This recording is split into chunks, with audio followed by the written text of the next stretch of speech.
Friends, मैं CF नीचे आपका स्वागत करता हूं आपके अपने यूट्यूब चैनल पर। दोस्तों, आज की वीडियो यहां पर फिर से इनकम टैक्स रिफंड अपडेट को लेकर है।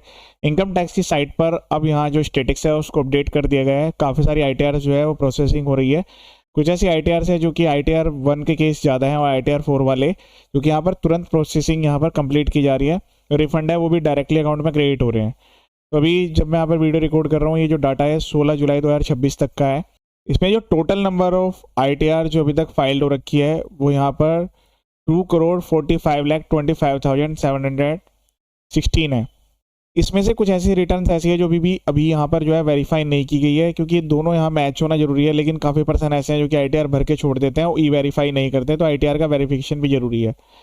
जितनी जब आईटीआर वेरीफाई हो जाएगी, इसमें से अब देखिए यहाँ पर जो क्राइटेरिया है वो 231 में से अभी तक भी जो है केवल 1,50,82,574 केवल इतनी आईटीआर यहाँ पर प्रोसेस हुई है। यानी ये लगभग यहाँ देखा जाए तो 80 लाख के आसपास जो आईटीआर है वो अभी भी प्रोसेसिंग में नहीं है। और मैक्सिमम आईटीआर में जो होंगी वो यहाँ पर आईटीआर 1, 2, 3, 4 जिनमें हाई रिफंड है वो केसेस हैं, या फिर आईटीआर 2 और 3 है, क्योंकि अभी आईटीआर 2 और 3 जो है प्रोसेसिंग होनी है यहाँ पर स्टार्ट ही नहीं हुए। कुछ ऐसे माइनर केसेस जिनमें प्रोसेसिंग हुई है, लेकिन ज़्यादातर आईटीआर 2 और 3 जो है वो अभी तक प्रोसेस नहीं है। अभी लेटेस्ट एक आईटीआर का मैं आपको स्टेटस दिखा देता हूँ। सबसे पहले आप जो है लॉगिन करें इनकम टैक्स की ऑफिशियल वेबसाइट पर www.incometax.gov.in। इसी वेबसाइट के द्वारा लॉगिन करके आपको जो है अपनी आईटीआर को चेक करना है। किसी भी फेक वेबसाइट या अदर लिंक पर क्लिक नहीं करना है। इस वाली वेबसाइट पर पैन कार्ड के थ्रू लॉगिन करना है पासवर्ड के द्वारा। उसके बाद यहाँ पर जो है ई फाइलिंग में जाना है और यहाँ पर आपको व्यू फाइल रिटर्न में जाकर स्टेटस को चेक करना है। देखिए, आईटीआर का एक केस जो मैं आपको दिखा रहा हूँ, ये 16 जुलाई को यहाँ पर आईटीआर फाइल की गई थी। सेम डे में यहाँ पर जो है ये वेरीफाई भी हुई है और सेम डे में भी प्रोसेस भी हुई है। इसकी जो यहाँ पर डिटेल्स है वो मैं आपको दिखा देता हूँ। कुछ डाटा कॉन्फिडेंशियल है, उसको यहाँ पर हाइड किया गया है। तो यहाँ पर जो है फुल डिटेल्स मैं आपको बता देता हूँ। ये जो आईटीआर है यहाँ पर जो है लगभग 5 बजे के आसपास ये फाइल हुई थी और इसकी जो प्रोसेसिंग है वो यहाँ पर जो है 8:15 पर कंप्लीट हो गई। इसी टाइम पर यहाँ पर रिफंड का मैसेज भी आ गया है कि रिफंड जो है अकाउंट में क्रेडिट हो गया। तो ईमेल और एसएमएस का जो टाइम है 8:15 का है, लेकिन जो ऑर्डर है वो यहाँ पर 9:37 पर जो है वो भेजा गया है। ये जो डेट ऑफ ऑर्डर है और जो इसकी एसएमएस और ईमेल की टाइमिंग्स है ये डिफरेंट हो सकती है, लेकिन जो रिफंड है वो सेम डेट में क्रेडिट भी हो गया है। मैं आपको रिफंड का स्टेटस भी दिखा देता हूँ। डायरेक्टली यहाँ पर नो रिफंड का भी ऑप्शन आता है। आपको नो रिफंड में जाना है यहाँ पर। इसके बाद यहाँ पर पैन नंबर ऑटोमेटिकली आता है असेसमेंट ईयर 2627। यहाँ पर सबमिट पर क्लिक कर देंगे। सबमिट पर क्लिक करने के बाद इसमें यहाँ पर पैन नंबर असेसमेंट ईयर यहाँ पर लिखा हुआ है कि आपका जो रिफंड है रिफंड बैंकर को भेजा गया है। तो जब ये आपको लाइन देखने के लिए मिले, इसका मतलब है कि जो यहाँ पर रिफंड बैंकर है एसबीआई, उसके द्वारा जो रिफंड है वो प्रोसीड कर दिया गया है। हाँ, इसमें यूटीआर नंबर अपडेट होने में हो सकता है थोड़ा टाइम लग जाए, 2 से 3 दिन का टाइम लगता है।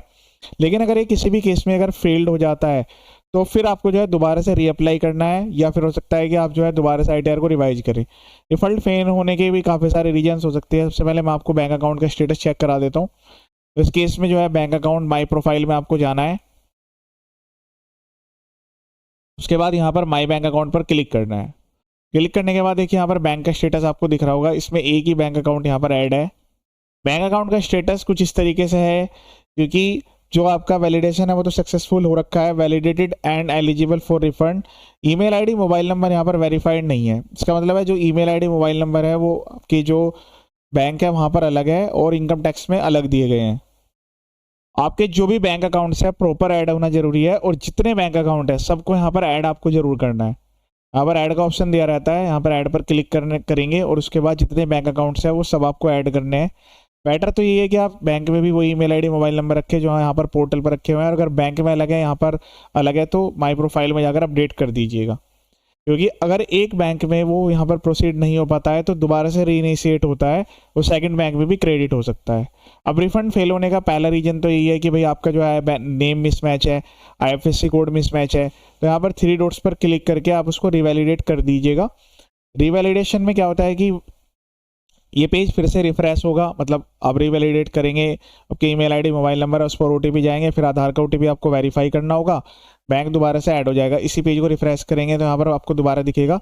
मतलब कम से कम आपको रिफंड लेने के लिए वैलिडेटेड और एलिजिबल फॉर रिफंड लिखा हुआ ना जरूरी है। अगर ऐसा नहीं हो रहा है तो आप बैंक पे विजिट करेंगे, वहाँ पर री-KYC को कंप्लीट करेंगे पैन कार्ड आधार कार्ड के द्वारा, फिर से आकर ये एक्टिविटी करेंगे। अगर ऐसा करने से फिर भी नहीं हो रहा है तो बेटर है कि आप 3 डॉट्स पर क्लिक करें। यहाँ पर एक ऑप्शन आता है रिमूव बैंक अकाउंट का, इसको पहले पूरी तरीके से रिमूव कर दें, फिर दोबारा से फ्रेश तरीके से ऐड बैंक अकाउंट पर क्लिक करके और ऐड कर लें। जहाँ तक एक बार बैंक ब्रांच में जाकर चेक कर ले कि कोई IFSC कोड में कोई चेंज तो नहीं है, कहीं आप ऐसा ना हो कि अकाउंट की कोई डिजिट गलत डाल रहे हो, तो डिटेल्स वहाँ से भी आप वेरीफाई कर सकते हैं। इसके बाद यहाँ पर ग्रीवेंस का ऑप्शन दिया रहता है, सबमिट ग्रीवेंस पर क्लिक करेंगे। यहाँ पर ग्रीवेंस आप सबमिट कर दीजिएगा, सबमिट ग्रीवेंस CPC ITR। उसके बाद कैटेगरी, तो यहाँ पर आपको कैटेगरी मिलेगी प्रोसेसिंग कि अगर आपकी जो है ITR प्रोसेस नहीं हो रही है तो ये वाली कैटेगरी लेनी है। अगर ITR प्रोसेस हो गई, रिफंड नहीं आ रहा है तो ये कैटेगरी लेनी है। उसके बाद यहाँ से इनकम टैक्स एक्ट 1961, फिर यहाँ से सब कैटेगरी, उसमें अदर्स प्रोसेसिंग का ऑप्शन आएगा, कंटिन्यू पर क्लिक करेंगे। उसके बाद यहाँ से जो है असेसमेंट ईयर सेलेक्ट कर लेंगे। असेसमेंट ईयर आपका जो है 26-27। यहाँ पर आपको प्रॉपरली ग्रीवेंस मेंशन करना है कि आपने इस पर्टिकुलर डेट में ITR भरी थी, ITR फॉर्म था, ये उसका एक्नॉलेजमेंट नंबर है और आपका इतना अमाउंट का रिफंड है जो कि ITR अभी तक प्रोसेस नहीं हुई है। तो ITR प्रोसेसिंग के केस में प्रोसेसिंग का पॉइंट आएगा और अगर रिफंड नहीं आ रहा है तो फिर आपको रिफंड सेलेक्ट करना है, जैसे कि मैंने आपको बताया था। उसके बाद यहाँ पर आपको कुछ अटैच करने की रिक्वायरमेंट नहीं है, लेकिन आप चाहे तो ITR के एक्नॉलेजमेंट अटैच कर सकते हैं। उसके बाद सबमिट ग्रीवेंस पर क्लिक कर देंगे। तो यहाँ पर ये जो डिटेल्स है आपको अपडेट होगी। यहाँ पर आपको व्यू ग्रीवेंस स्टेटस में जाकर चेक करना है, वैसे मेल पर भी कम्युनिकेट होता है, मोबाइल पर भी। अब इसके अलावा क्या पॉइंट हो सकता है, तो काफ़ी केस में ऐसा देखा गया है कि जो AIS है वो फिर से अपडेट कर दिया गया है। AIS पर आपको क्लिक करना है, यहाँ से आपको AIS की डिटेल में मिलेगी। टैक्स इन्फॉर्मेशन पर क्लिक करेंगे तो यहाँ से बेसिक डिटेल्स मिल जाएगी, लेकिन AIS फिर से अपडेट हो चुका है। यहाँ पर जो है फॉरेन जो ट्रांजेक्शन है उसकी भी रिपोर्टिंग आने लगी है, वो मैं आपको बता देता हूँ। इसके लिए आपको क्लिक करना होगा रिपोर्ट्स पर, यहाँ पर आपको फॉरेन एसेट इन्फॉर्मेशन पर क्लिक करना है, यहाँ से पूरी डिटेल्स आपको देखने के लिए मिलेगी। उसके अलावा यहाँ पर जो है जो डिटेल्स है फॉरेन के रिगार्डिंग वो प्रीवियस ईयर की भी प्रोवाइड कर दी गई है, ठीक है। लेकिन ये जो यहाँ पर CY लिखा हुआ है इसका मतलब है कैलेंडर ईयर, जो कि एक पूरा ईयर 1 जनवरी से स्टार्ट होता है और 31 दिसंबर तक एंड होता है। तो जैसे 2022 लिखा हुआ है तो उसमें 2022 पूरा का पूरा कवर्ड है, मतलब 1 जनवरी 2022 से लेकर 31 दिसंबर 2022।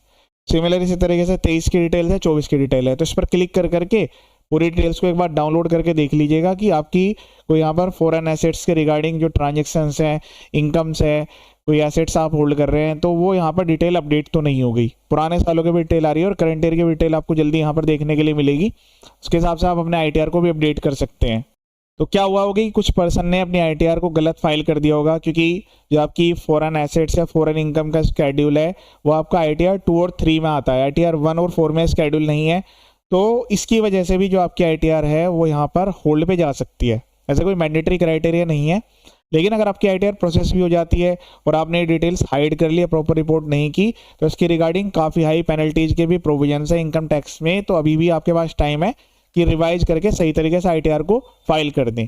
उसके अलावा आपने फॉर्म गलत तरीके से सेलेक्ट कर लिया, ITR के फॉर्म आपको भरना था 2 और 3, आपने ITR 1 और 4 फाइल कर दिया तो भी आपको प्रॉब्लम आ सकती है। या आपने जब ITR फाइल किया था तो उस टाइम तक 26 CS अपडेट ही नहीं हुआ था, तो जो डिटेल्स आ रही थी आपने उसके हिसाब से भर दिया। तो जब आपका 26 CS अपडेट होगा और उसमें जितना आपको TDS दिखेगा, देखिए इनकम टैक्स फाइलिंग, उसमें व्यू फॉर्म 26 CS, तो जितना यहाँ पर आपको शो करेगा केवल उतना ही आपको रिफंड आएगा। तो कुछ लोग क्या करते हैं कि मैनुअली एडिट कर देते हैं TDS वाली डिटेल्स को, जो स्केड्यूल होता है टैक्स पेड वाला, और उसमें डिटेल को मैनुअली डालकर ये समझते हैं कि उनका रिफंड आ जाएगा, लेकिन ऐसा बिल्कुल नहीं है। तो ये चीज़ आपको ध्यान रखनी होगी कि पहले वो डिटेल आपको यहाँ पर अपडेट होगी। तो इसके लिए बेटर तरीका है, जिस भी जो कंपनी है या जो भी एंटिटी है जहाँ से आपका TDS डिडक्ट हुआ है या TCS कलेक्ट हुआ है, तो उससे उनका सर्टिफिकेट ले ले। सर्टिफिकेट देने का मतलब है वो डाटा यहाँ पर अपडेट हो चुका है। तो ये कंप्लीट मैंने आपको बता दिया है। जैसे जैसे ITR प्रोसेस होगी फर्दर मैं आपको फिर से अपडेट करूँगा। ये भी लेटेस्ट वीडियो है, वीडियो को शेयर करें और इसमें आप कमेंट जरूर करें कि आपकी कौन सी ITR थी, कब आपने फाइल की थी, अमाउंट ऑफ रिफंड कितना था, तो ताकि अदर पर्सन को भी हेल्प हो सके कि ऐसी कोई दिक्कत वाली बात नहीं है। अगर आपकी ITR भी सही है, सारी रिपोर्टिंग प्रॉपर हुई है, तब आपको कोई एक्शन लेने की रिक्वायरमेंट नहीं है, क्योंकि जो हायर रिफंड है वो भी प्रोसेसिंग होना स्टार्ट होगी, धीरे धीरे वो प्रोसेस यहाँ पर किए जाएंगे। तो आपको कुछ भी यहाँ पर एक्शन लेने की रिक्वायरमेंट नहीं है अगर आपने सब कुछ सही तरीके से फाइल किया है। यहाँ पर मेरे यूट्यूब चैनल पर ITR 1 to 3 4 सबके डिटेल वीडियो अवेलेबल है और टाइम टू टाइम मैं जो भी लेटेस्ट वीडियो आते हैं मैं यहाँ पर अपलोड करता रहता हूँ। अभी काफ़ी सारी वीडियोज़ आने वाली हैं क्योंकि जो ITR प्रोसेसिंग है वो भी नहीं हुई है। ITR 2 और 3 के काफ़ी सारे केसेस है जो भी पेंडिंग है। वीडियो को शेयर करें ये वीडियो देखने के लिए। Thank you so much.